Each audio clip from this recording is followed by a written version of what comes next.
Fred here. Welcome back to the Gear Obsession channel. In this episode, I will be comparing the AK-47 to the AR-15.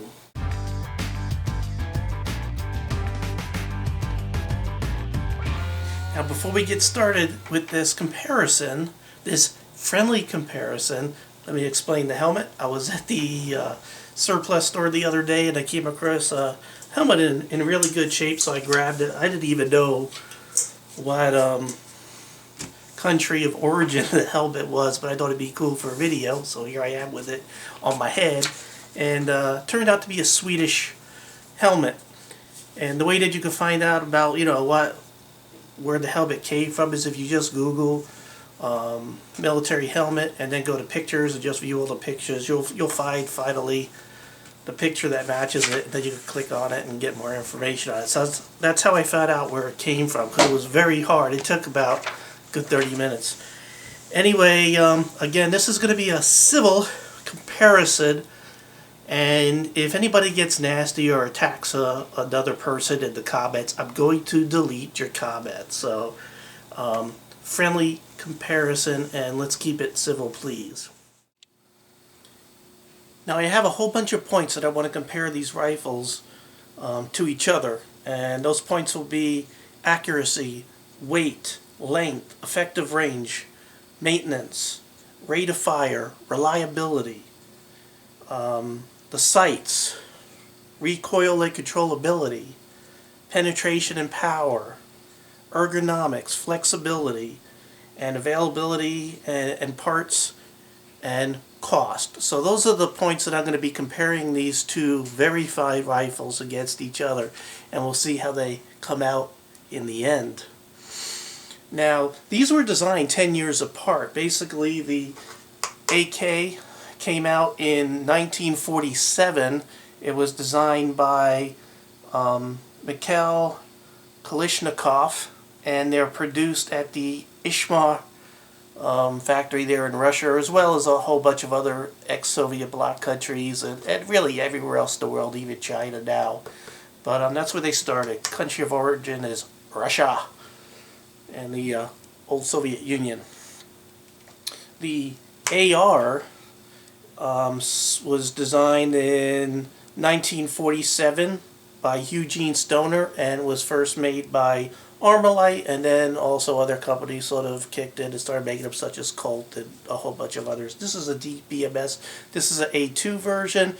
By the way, this is a Sega, which was converted into an AK, so it really was made at the Ishmar factory in Russia, where the original AKs were made. But technically, this is an AKM, because your original AKs were actually, they were designed to be stamped out, these receivers. However, they had problems getting the rails to stay in, the welding techniques of the time, so they ended up having to mill the receivers for a short time, and then when they finally were perfected, making them with sheet metal, which was a lot cheaper, lighter, and made them a little more flexible, then they really technically became the AKM. Now the ARs, they originally started being much more lightweight, and they had other interesting designs. They didn't have the forward assist in the original. They had to pull back the bolt, there was like inside the carrying handle, there was like a place to pull back instead of using the charging handle back here. But that thing, got hot, so they had, they moved it to the charging handle. You also have a brass deflector that was added onto it, and they put a heavier barrel on it. So both of them shortly got upgrades from when they originally came out.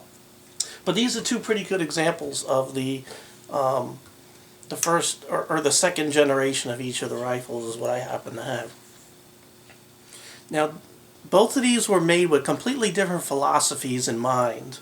The AK was made for sheer firepower, ease of use, low production costs, and reliability in mind. Excuse me. The AR was made basically centered around the round, the 5.56 round, and the civilian version, which is the 2.23. Now, this is basically made to be a lightweight, I hate to use the word assault rifle, but lightweight assault rifle, and meant to shoot more lightweight ammo so the soldiers can carry more ammo, and it can be handled logistically a little bit easier as far as the ammo is concerned. So let's go ahead and start doing the actual comparison between the two. First, let's talk about accuracy.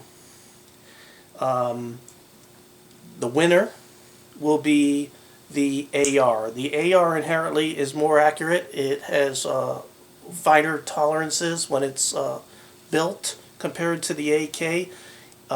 Average-wise, you're looking at about 1 inch at 100-yard type of group, while the AK you're probably looking at about a 3 inch at 100 yards. Now this is not the case with every rifle out there. This is just sort of an average, what you could probably expect around. Now,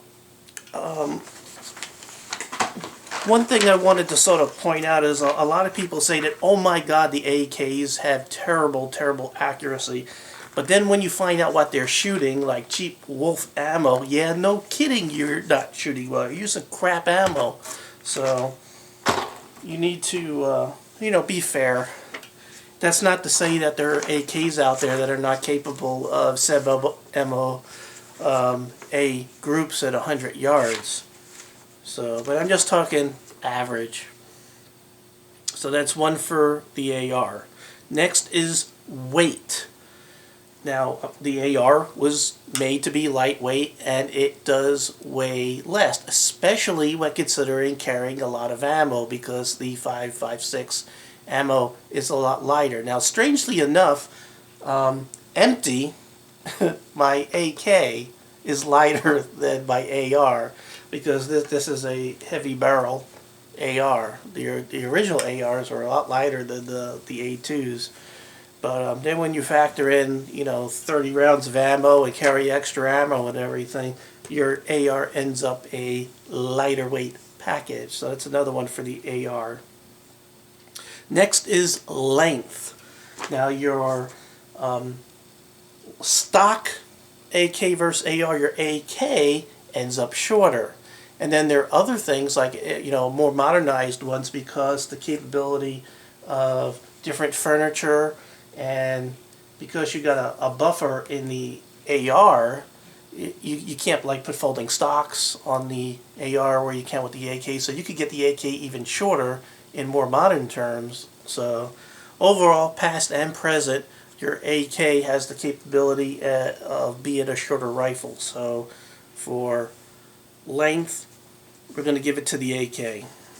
Effective range, again, we're going to give it to the AR. The AR has effective average range, then and now, of about 500 yards, whereas your AK is about 380 yards. Again, that's not every rifle out there. I'm just sort of taking a rough average. I'm trying to give a point, be as fair as possible.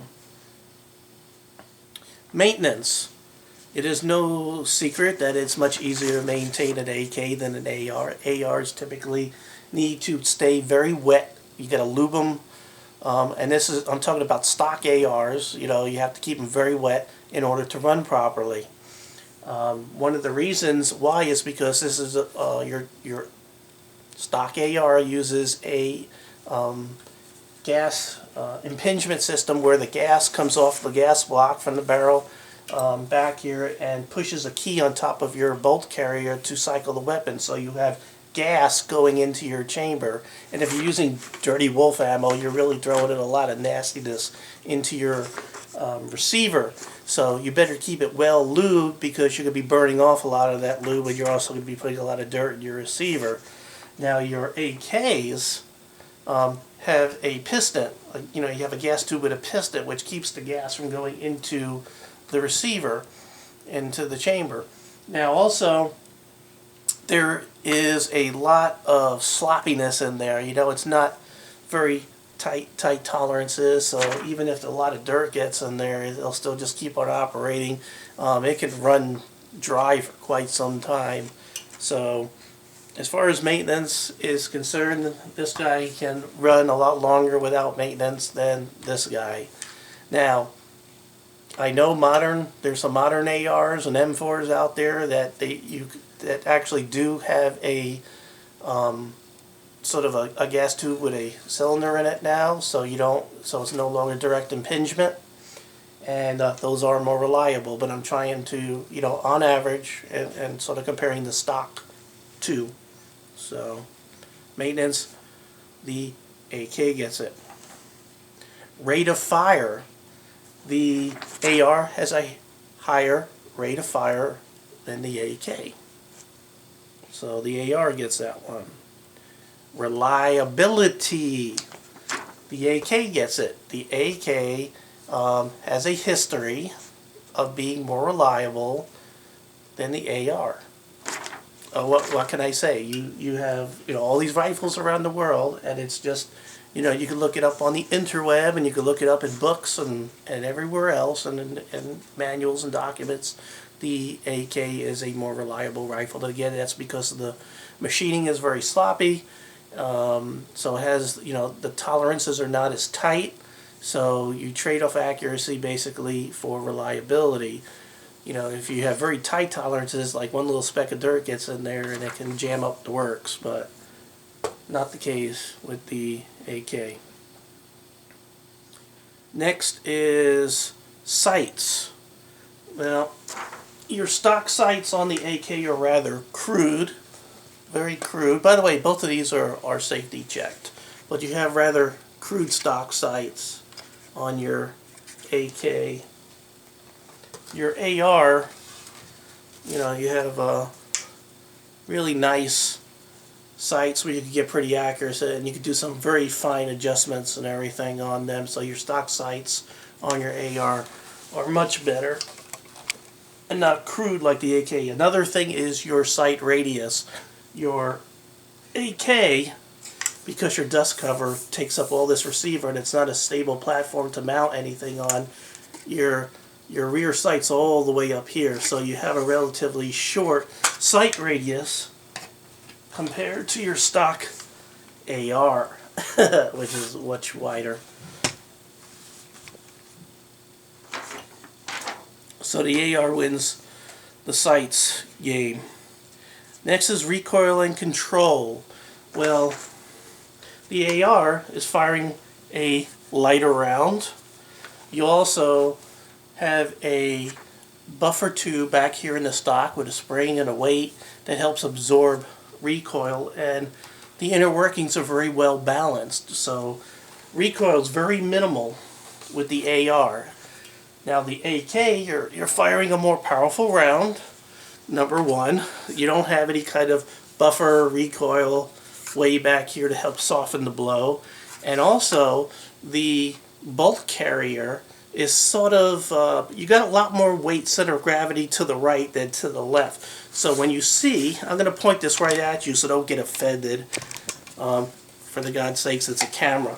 When you fire, if you notice, you'll see when people fire the AK that it's doing this. Boom, boom, boom, boom.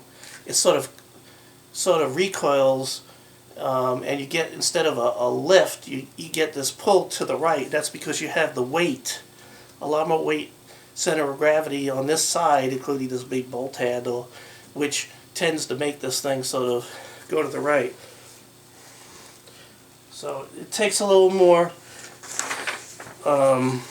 muscle to control the recoil on the AK, and a little more control. So for recoil and control, the AR wins. Penetration and power. Well, the AK wins that because the AK fires a more powerful round. The 7.62 by 39 round is more powerful. Just a fact of life. So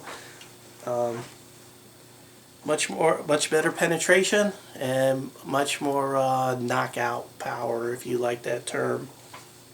Next is ergonomics. Ergonomically, the AR is a better rifle. 10 years later than the AK, they were able to design something that is just more comfortable. The controls are much better placed on the AR than the AK, just a fact of life. The only thing that's sort of placed kind of funny on the AR is your bolt hold open. which is on the other side. It's kind of a weird place, but you can sort of get to it with this figure, but sometimes people like to use this hand. So, I don't know. But overall, ergonomically, AR. Okay, this one is going to get a lot of controversy, but hear me out. Flexibility. Well, the first thing that a lot of people think when it comes to flexibility is, oh my god, look how modular the AR is and all the things you could do to it with rails and all the things that you can find online for it. Well, that's pretty much about the case with the AK also. You could find all kinds of rails and things that you could slap on your AK. They might not be quite as abundant as the AR, but you could practically do everything you could do with a AK than you could do with an AR. But there's one thing you can't do with an AR, and that's put a folding stock on it. And the reason why is you have that buffer tube here in the stock of the AR, so it has to be there. So you can't have a folding stock. You can put a telescoping stock, but you can't get it to fold and shorten it all the way to the back of the receiver. Now with the AK, because you don't have that buffer tube back there, you could put a folding stock on there and really get this thing short. So that's one thing you could do with this guy, and it's a major deal, especially when you're fighting in close quarters and everything is really tight. You can really get the AK really short. Next, let's talk about availability and parts. Now, you might also think, well, you go online and there's all these parts for the AR, but let's talk about the entire world. You're looking at about 100 million AKs throughout the world compared to about 8 million ARs. So if you're talking about a full-blown world war, you're more likely to come across spare parts laying on the battlefield from an AK than from an AR. So as far as availability of parts worldwide, you're going to find more for AK, and it's more likely that AK parts will be interchangeable because of the sloppier tolerances than the AR. And last but not least, cost. Well, you could definitely get an AK cheaper than an AR, no secret there. Of course, you could find very expensive AKs and you could find very cheap ARs, but even in my opinion, your cheapest AR is just about the same price as your most expensive AK, out there, about 800 bucks. So the AK wins the cost game. So we're looking at final totals of 1, 2, 3, 4, 5, 6, 7 for the AR, and 1, 2, 3, 4, 5, 6, 7 for the AK. So they come out even, but you know what? We don't need to argue about this stuff. These are two different weapons that were built with two different philosophies. And they're both very fine rifles, and everybody's allowed their personal opinion and their personal preference. Now,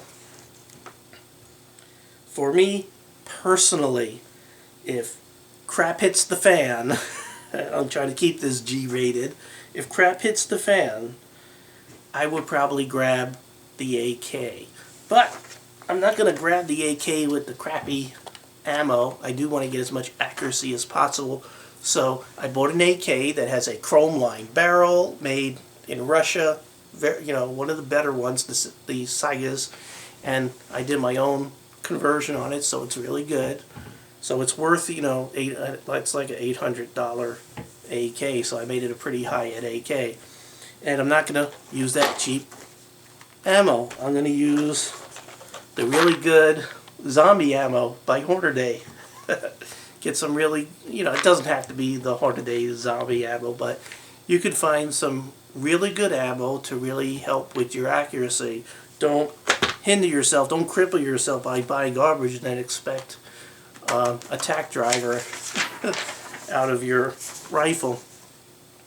And another reason why, crap hits the fan, because generally, people, you and me, running out there, crap hits the fan and everything, you don't have the logistic support of an entire army supplying you your oil to keep your rifle running good, and cleaning kits and all that stuff. You don't have the logistical support to maintain it. You're just running around there trying to keep your butt alive. So your AK, you don't have time for the maintenance, and you can't deal with that. So me personally, I'm gonna grab the AK over the AR. Now for home defense, or for a modern army with very good logistical support, I would say go with the AR. Because you can have all the niceties of being able to have the cleaning kits and the oil and everything, and then you'll be able to take advantage of all those advantages of the AR. So, and for home defense, because there's less penetration with the 5.5 6 round, it's probably a better round than the 7.62 by 39 in the home, which definitely is a much better penetrator. So like I said, for home defense, I'd go with the AR. So there's my take. Please keep it civil. So you all ready for that zombie apocalypse? Get your Heart of Day zombie ammo. Really cool. Talk about some good marketing. You gotta really hand it to Heart of Day. I'm sure they charge a couple of extra dollars just for the cool box. If you want to look at what the ammo looks like, we can take a peek at it. Usually you get a green tip instead of a red tip, plastic tip on the ammo. Is really the only difference that I can see externally. So, and this is certified, by the way, certified zombie ammo. Anyway, also don't forget to sort of visit your local surplus stores, support your local businesses. You'll find really cool stuff. I found this helmet really in excellent shape. Almost mint if it weren't for the scratches just from stacking, because this helmet is not used. I mean, there's like no mold in the leather at all in here.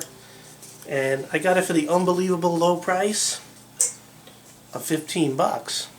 So, really good deal. I was kind of hoping it was US made, but it's not. It's Swedish.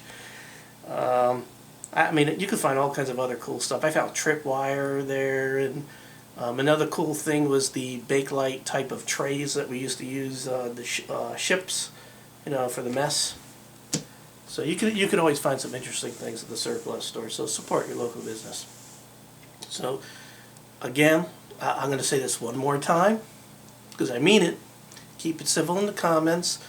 Of course, I could have missed some points of comparison between the two rifles, but I think they are both very respectable, and they're both world-renowned rifles. They're both great rifles, and your life is not going to change if one is better than the other. You're still going to live every day like you're living it, so who really cares?